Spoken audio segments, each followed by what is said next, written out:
السلام علیکم ورحمۃ اللہ وبرکاتہ۔ الحمد للہ رب العالمین والعاقبۃ للمتقین والصلاة والسلام علی سید الانبیاء والمرسلین ومن تبعہم بإحسان الی یوم الدین، اما بعد۔ ناظرین کرام، آپ سب کا استقبال ہے ہمارے چینل پیام محمدی پر۔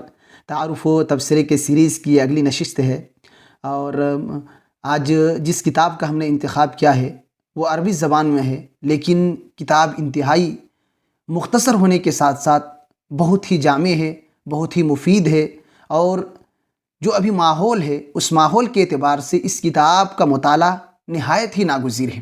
جس کتاب کا ہم نے انتخاب کیا ہے وہ یہ مختصر اور شاندار سی کتاب ہے، الالحاد وسائلہ وخطرہ وسبل مواجہتہ۔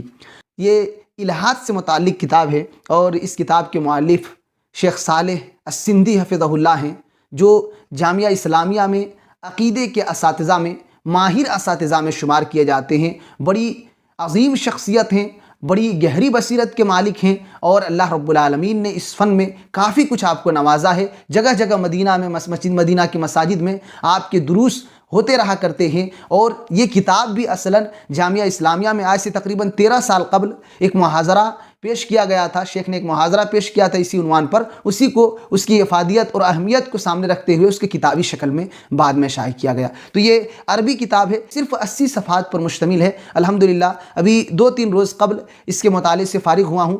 بڑی ہی جاندار اور شاندار کتاب ہے، بڑی جامع کتاب ہے۔ الحاد کے سلسلے میں ہم اور آپ دیکھ رہے ہیں کہ فضا کیسی ہے، اور لوگ کس طریقے سے لوگوں کے اختلافات یہاں تک بڑھ گئے ہیں، اور نظریات اتنے خراب ہو گئے ہیں کہ اللہ رب العالمین کی ذات پر بھی حملہ کرنے لگے ہیں، اس کے وجود کا بھی انکار کر بیٹھے ہیں۔ کوئی شک و تذبذب میں مبتلا ہے کہ ہے بھی یا نہیں بھی ہے۔ اتنی بڑی کائنات اور رنگ برنگ کی یہ دنیا میں جو چیزیں ہیں، اور کائنات میں بسنے والے ایک ایک ذرات ہیں، ساری چیزوں میں اللہ رب العالمین کے وجود کی دلیلیں موجود ہیں، لیکن پتہ نہیں آدمی عقل کا استعمال کیوں نہیں کرتا ہے، اور کیوں اللہ رب العالمین کی اس کاریگری کو دیکھ کر اور اس کے کمال قدرت کو دیکھ کر کے بھی اس کو قبول کرنے سے منکر ہے۔ اللہ بہتر ہی جانتا ہے۔ سب سے پہلے تو اس کتاب میں الحاد کسے کہتے ہیں، ملحدین کون ہیں، اس کو بیان کیا گیا ہے، اس کے اقسام کا تذکرہ کیا گیا ہے۔ ساتھ ہی ساتھ ایک بڑی چیز کہ الحاد کی جو یہ لہر ہے یورپی ممالک میں، خصوصاً جسے ماڈرن زمانہ کہا جاتا ہے، آپ کو ایسی سنسنی خیز رپورٹیں ملیں گی اور ایسے سروے کے نتیجے ملیں گے کہ حیران ہو جائیں گے آپ کہ کتنی بڑی تعداد میں لوگ اللہ کے وجود کو نہیں مانتے ہیں۔ اور دھیرے دھیرے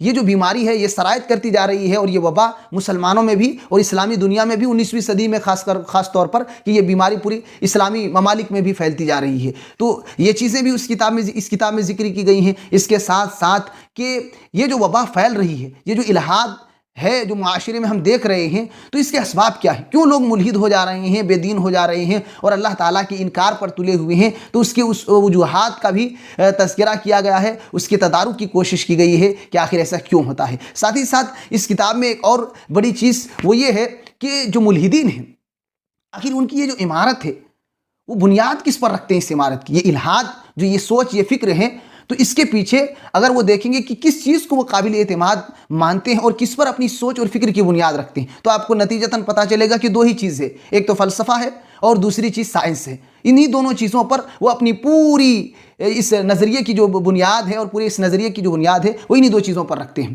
تو یہ 2 چیزیں ہیں۔ اب سائنسی اعتبار سے وہ یہ کہتے ہیں کہ یہ دنیا جو اب دیکھ رہے ہیں انسانوں کو اور کائنات کی یہ چیزوں کو، یہ تطورات کا نتیجہ ہے، دھیرے دھیرے ہوتے ہوتے خود بخود ہو گیا ہے یہ، اور اس طریقے سے یعنی اس رنگ میں ڈھل گیا ہے۔ انسان پہلے بندر تھا، پھر ترقی کرتے کرتے کرتے اس رنگ میں ڈھلا ہے۔ تو اس کی تردید بھی کی گئی ہے کہ کیا ایسا ممکن ہے، اور پھر کئی مثالوں سے اس کی تردید کی گئی ہے۔ ایک دوسرا نظریہ پیش کیا جاتا ہے کہ صدفہ ہے، خود بخود آٹومیٹکلی آج سے 15 ارب سال پہلے انسان کچھ نہیں تھا، ایک خلیہ میں موجود تھا، اور پھر وہ خلیہ پھٹا اور اس سے پورے کائنات میں ساری چیزیں وجود میں آ گئیں، اور یہ صدفہ ہے، یعنی اچانک خود بخود آٹومیٹکلی، کوئی نہیں، کسی نے اس کو ایسا نہیں کیا، خود بخود ہو گیا ہے۔ یہ عجیب، یہ طرفہ تماشا ہے اور بیوقوفانہ حرکت ہے کہ جسے وہ ترقی کہتے ہیں، اور یہ سطحی عقل کا نتیجہ ہے۔ ایسا کیا ممکن ہو سکتا ہے؟ ایک معمولی سی چیز کے بھی بنانے والے ہوا کرتے ہیں، تو پھر اتنے بڑے کائنات اور اتنی مخلوقات اور اس میں رنگ برنگ کی چیزیں اور ساری چیزوں کو آپ لے لیں، کیا یہ خود بخود وجود میں آ جائے ایک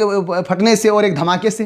یہ عجیب بیوقوفی ہے جس کو لوگ اختیار کیے ہوئے ہیں۔ تو ان ساری چیزوں اور ان مغالطوں کی بھی تردید کی گئی ہے، اور مثالوں کے ذریعہ اس کے بطلان کو واضح کیا گیا ہے۔ تو یہ بھی چیزیں بھی ہیں۔ ساتھ ہی ساتھ یہ جو الحاد ہے اور الحاد کے جو یہ بڑھتے رجحانات ہیں اس کے مقابلے کس صورت میں کی جائے اس کو بھی بتلایا گیا ہے کہ ایک تو یہ ہے کہ احتیاطی تدابیر ہیں، اس کے آنے سے پہلے اس کے دفاع کی کوشش کی جائے، اور 10 اسباب اس کی 10 طریقے ذکر کیے گئے ہیں کہ اس طریقے سے ہم اپنے آپ کو اس فتنے سے اور اس خرابی سے بچا سکتے ہیں۔ اور دوسری چیز یہ ہے کہ اگر یہ الحاد کسی علاقے میں کسی معاشرے میں پنپ رہے ہوں تو اس کے داخل ہونے کے بعد کس طریقے سے اس کا دفاع کیا جائے، تو اس سلسلے میں بھی 5-6 نکات ذکر کیے ہیں۔ اور جو ابھی شوشے اور شبہے چھوڑے جا رہے ہیں، خاص طور پر اللہ رب العالمین کے جو فیصلے ہیں کہ اللہ تعالیٰ ظلم ہوتے ہوئے دیکھ رہا ہے، کیوں اللہ تعالیٰ نہیں پکڑتا، تو اس کے سلسلے میں بھی اس میں گفتگو ہے، بھلے ہی مختصر ہیں لیکن ایک جانب اشارہ کر دیے ہیں امام ابن قیم رحمۃ اللہ علیہ کی کتاب کی طرف کہ ان کی ایک کتاب ہے شفاء العلیل، اس کتاب میں انہوں نے کہا کہ اللہ رب العالمین کے افعال کی حکمت پر 1-2 نہیں بلکہ 10,000 سے زائد دلیلیں موجود ہیں کہ اللہ کے جو فیصلے ہوتے ہیں اور اللہ رب العالمین جو کرتا ہے وہ بہتر کرتا ہے، اس سلسلے میں اتنی دلیلیں موجود ہیں۔ اب اگر بات کریں تو یہ تو عربی کتاب تھی جس کا ہم نے مطالعہ کیا تھا، اس کے تراجم موجود ہیں اردو زبان میں، اور 2 ترجمے ہیں۔ ایک ہمارے استاذ محترم دکتور اجمل منظور حفظہ اللہ نے اس کا ترجمہ کیا ہے، اور وہ ترجمہ موجود ہے PDF کی شکل میں، آپ اسے بھی پڑھ سکتے ہیں، میں انشاءاللہ ڈسکرپشن میں لنک ڈال دوں گا۔ اور دوسرا ترجمہ ہے جو مکتبات میں کتابیں شائع ہیں، شیخ شعبان بیدار حفظہ اللہ نے ترجمہ کیا ہے اس کتاب کا، تو وہ ترجمہ بھی آپ پڑھ سکتے ہیں، اردو زبان میں وہ بھی موجود ہے۔ تو یہ 2 تراجم ہیں، آپ ان ترجموں سے بھی استفادہ کر سکتے ہیں، جنہیں عربی پڑھنی آتی ہو وہ عربی زبان سے بھی پڑھ سکتے ہیں اس کو، اور بہتر ہے کہ جن کو آتی ہو وہ اسی زبان میں پڑھے کہ اس کی ایک الگ چاشنی ہے۔ تو یہ مختصراً یہ کتاب بڑی مفید ہے، اور پڑھنے سے متعلق ہے، وقت نکال کر پڑھیں، استفادہ کریں، اور ہمیں اپنی نیک دعاؤں میں یاد رکھیں۔ ناظرین کرام، اس طریقے کی کاوشیں آپ کو اچھی لگتی ہوں تو ہمارے چینل سے جڑ جائیں، اور چینل کو سبسکرائب کر لیں، پیج کو لائک اور فالو کر لیں، اور اپنے دوستوں احباب میں ضرور شیئر کریں۔ وجزاکم اللہ خیرا۔